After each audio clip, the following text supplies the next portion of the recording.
Hello friends, welcome to let's learning India. अगर आपने मेरे चैनल को अभी तक सब्सक्राइब नहीं किया है तो आप प्लीज़ कर लीजिए और बेल आइकन को प्रेस कर लीजिए ताकि आपके पास सभी नोटिफिकेशन टाइम टू टाइम आ सके। ठीक है, तो आज मैं आपको एक नया टॉपिक सिखाने वाली हूँ, जीन पियाजे की थ्योरी, जो कि मोस्ट इम्पॉर्टेंट थ्योरी है हर सब्जेक्ट के रिलेटेड। ठीक है, वो एक साइकोलॉजी के रिलेटेड ही नहीं है, मतलब हर सब्जेक्ट के अंदर उसका क्वेश्चन आ ही जाता है थ्योरी का। तो चलिए हम स्टार्ट करते हैं। ये साइकोलॉजी का एक टॉपिक है और अगर आपको वीडियो पसंद आए तो ज़रूर लाइक कीजिएगा और शेयर कीजिए अपने फ्रेंड्स के साथ, ताकि आप अच्छी तरीके से तैयारी कर सको और आने वाले सी-टेट को आप क्लियर कर दो। ठीक है, जीन पियाजे की थ्योरी सभी में इम्पोर्टेंट है, सी-टेट, पेपर 1, पेपर 2, ठीक है, पीएस टेट, सभी टेट में जीन पियाजे की थ्योरी मोस्ट इम्पोर्टेंट है। ठीक है, अगर आपको ये अच्छी तरह समझ आ गई तो आपको कोई भी प्रॉब्लम नहीं होगी। ठीक है, कोई भी प्रॉब्लम नहीं होगी आगे, मतलब कि अपने पेपर के अंदर कोई मर्जी क्वेश्चन आ जाए आप कर सकते हो। ठीक है, तो चलिए स्टार्ट करते हैं। जीन पियाजे। जीन पियाजे एक संरचनावादी था। संरचनावादी मतलब कि कंस्ट्रक्टिविज़म, ठीक है, कंस्ट्रक्टिविज़म था। कंस्ट्रक्टिविज़म का मतलब होता है संरचनावादी। संरचनावादी मतलब जो बच्चे के मतलब कि बच्चे के जो डेवलपमेंट के ऊपर काम करे। ठीक है, उसके संरचना को बताए कि वो कैसे सीखता है, कैसे उसकी स्टेजेस होती हैं। ठीक है, वो सब कुछ जीन पियाजे ने 3 प्रोसेस दिए थे डेवलपमेंट के, है ना। कॉग्निटिव डेवलपमेंट के बारे में बताता है कि दिमाग के अंदर जो जो चलता है, ठीक है, और जैसे डेवलपमेंट होता है उसके बारे में जीन पियाजे ने बात की है। तो जीन पियाजे ने 3 प्रोसेसेस की बात की है। पहले तो हम ये पता करेंगे 3 प्रोसेस कौन से थे: स्कीमा, असिमिलेशन और अकोमोडेशन। ठीक है, स्कीमा मैं ऊपर से पहले बताती हूँ आपको। स्कीमा क्या होता है? स्कीमा होता है जैसे कि लाइब्रेरी के अंदर, जैसे कोई भी लाइब्रेरी है, ठीक है, मान लो ये लाइब्रेरी है, इसके अंदर शेल्स बने हुए हैं। इनके अंदर अलग अलग किताबें रखी हुई हैं। ठीक है, यहाँ पे मान लो केमिस्ट्री की किताब है, यहाँ पे फिज़िक्स की बुक्स हैं, यहाँ पे मैथ्स की बुक्स है। ठीक है, सभी के अलग अलग फ़ोल्डर बने हुए हैं ना। वैसे ही हमारे दिमाग के अंदर सभी चीज़ों के अलग अलग फ़ोल्डर्स बने हुए हैं। फॉर एग्ज़ाम्पल हम ले लेते हैं कि हमारे दिमाग के अंदर जैसे स्कूल के अंदर हमारे पीरियड्स लगते हैं, है ना, कि जैसे कि लेक्चर लगते हैं, लेक्चर बोल सकते हैं हम, लेक्चर लगते हैं। जैसे पहला लेक्चर लग गया, जैसे केमिस्ट्री का लेक्चर लग गया, ठीक है, तो हमारे दिमाग में केमिस्ट्री वाले टीचर का नाम आ जाएगा। ठीक है, उनकी पिक्चर आ जाएगी और जो भी केमिस्ट्री वाला काम दिया होगा वो आ जाएगा। ठीक है, तो ये क्या शो करता है कि हमारे स्कीमा के अंदर, दिमाग के अंदर अलग अलग फोल्डर्स बने हुए हैं, जिसे हम स्कीमा कहते हैं। ठीक है, जिसमें प्रीवियसली जो नॉलेज हमारे दिमाग में होती है, ठीक है, उसे हम स्कीमा कहते हैं।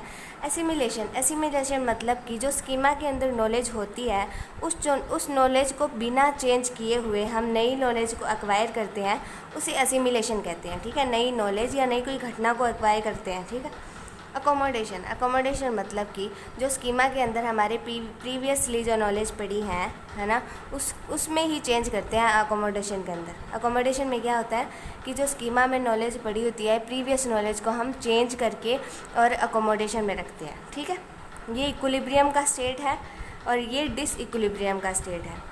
समझ आ गया? इनके बीच में डिसइक्विलिब्रियम का स्टेट है। समझ आ गई? ठीक है, स्कीमा, असिमिलेशन और अकोमोडेशन। सबसे पहले हम बात करते हैं, पहले असिमिलेशन होता है। स्कीमा तो है ही, ठीक है, स्कीमा तो हमारे दिमाग में ऑलरेडी है। ठीक है, हम असिमिलेशन की बात करेंगे कि पहले असिमिलेशन क्या होता है कि हम प्रीवियस जो नॉलेज होती है, हमारी प्रीवियस नॉलेज होती है, उसे हम एक्वायर करते हैं और उसमें बिना चेंज किए दूसरी नॉलेज को एक्वायर करते हैं। ठीक है, प्रीवियस नॉलेज के साथ ऐड करते हैं दूसरी नॉलेज को। ठीक है, बिना उसमें चेंज किए, असिमिलेशन हो गया। फिर हम इक्विलिब्रियम की स्टेट में आ जाते हैं।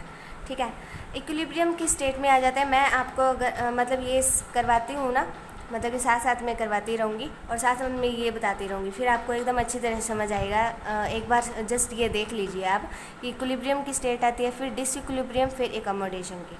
ठीक, स्कीमा, स्ट्रक्चर ऑफ माइंड, कि हमारे माइंड के अंदर, ये माइंड है हमारा, ठीक है, माइंड के अंदर अलग अलग फोल्डर्स बने हुए हैं, जैसे कि हमारे रिलेटिव बने हुए हैं, हमारे मम्मी पापा का बना हुआ है फोल्डर्स, अलग अलग यादें बनी हुई है। ठीक है, स्कीमा के अंदर ये एक बच्चा है, बॉय है, ठीक है। ये बुआई है, इसकी स्कीमा के अंदर ये बना हुआ है कि जो उड़ता है, जो इस टाइप का होता है, उसे हम बर्ड कहते हैं। इसके स्कीमा के अंदर ये बना हुआ है कि जो उड़ता है, ठीक है, इस टाइप का बना होता है, उसे हम बर्ड कहते हैं, which is flying in the sky. ठीक है, आपको समझ आ गया कि स्कीमा क्या बना हुआ है। इसके अंदर प्रीवियस नॉलेज क्या है कि जो उड़ता है उसे हम बर्ड कहते हैं। ठीक, असिमिलेशन में क्या हुआ, जो जब असिमिलेशन की स्टेज आई उसमें क्या हुआ, असिमिलेशन आत्मसातीकरण भी कहा जाता है इसे। Process of adding new information into our schema is assimilation. ठीक है, विदाउट चेंज, बिना चेंज किए हम न्यू इन्फॉर्मेशन को ऐड करते हैं हमारे स्कीमा के अंदर, उसे हम असिमिलेशन कहते हैं।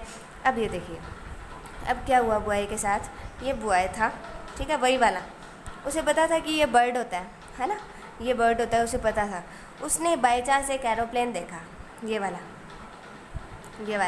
एरोप्लेन देखा। ये एरोप्लेन देख के बोला, बुआई सा an airplane and he called it A bird. ठीक है, एरोप्लेन देख के बोला कि वाह ये तो बर्ड है ना, कि ये तो बर्ड जा रहा है। उसी की स्कीमा क्या बनी हुई थी, उसकी प्रीवियस नॉलेज क्या थी कि जो उड़ता है इन द स्काई, ठीक है, फ्लाई इन द स्काई, उसे हम बर्ड कहते हैं। ठीक है, तो ये बात इसकी मदर ने सुनी, ये इसकी मदर है, ये बात इसकी मदर ने सुनी। इसकी मदर अपने बेटे को कहती, सन इट्स एन एरोप्लेन, ठीक है, and people travel in it and it's a non living thing.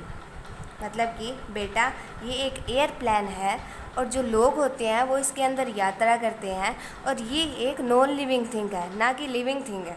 ठीक है, तो इसकी मदर ने, मतलब कि इसकी मदर ने इसकी जो स्कीमा थी उसमें थोड़ा चेंज कर दिया, ये बताया इसकी मदर ने। ठीक है, इसकी मदर ने ये बताया, तो इसके अंदर अभी चेंज नहीं आएगा, अभी तो असिमिलेशन ही है, अभी इसे लग रहा है कि हाँ ये बर्ड ही है। ठीक है ना, ये बर्ड है। इसकी मदर ने उसे बाद में बताया। ठीक है, ये वाली स्टेज, सिर्फ ये वाली स्टेज इसकी असिमिलेशन है। ठीक है, एसिमिलेशन स्टेज हो गई। उसके बाद उसकी मदर ने बताया कि नो बेटा ये एयरप्लेन है और पीपल इसके अंदर यात्रा करते हैं और ये नॉन लिविंग थिंग है। ठीक है, उसके बाद क्या हुआ, उसके बाद हुआ कि अकोमोडेशन, समायोजन का मतलब क्या है, process of changes previously schema by new information और न्यू एक्सपीरियंसेस। ठीक है ना, कि प्रीवियसली जो स्कीमा बना हुआ है उसे चेंज करना न्यू इन्फॉर्मेशन के द्वारा। ठीक है, न्यू इन्फॉर्मेशन उसे मिल गई कि ये नहीं, ये नॉन लिविंग थिंग है और पीपल इसमें यात्रा करते हैं। ठीक है, तो फिर इसे सारा समझ आ गया। अब लास्ट वाली स्टेज है अकोमोडेशन, इसे समझ आ गया कि ठीक है इसे एयरप्लेन कहते हैं, और ये क्या लिखा हुआ है, with the help of new schema boy came to know the difference and now he can correctly recognise it. ठीक है, अब ये अच्छी तरह से उसे पहचानने लगेगा एरोप्लेन को। ठीक है, ये अब इसे बर्ड नहीं कहेगा क्योंकि उसकी जो पुरानी स्कीमा थी उसके अंदर चेंज आ गया है।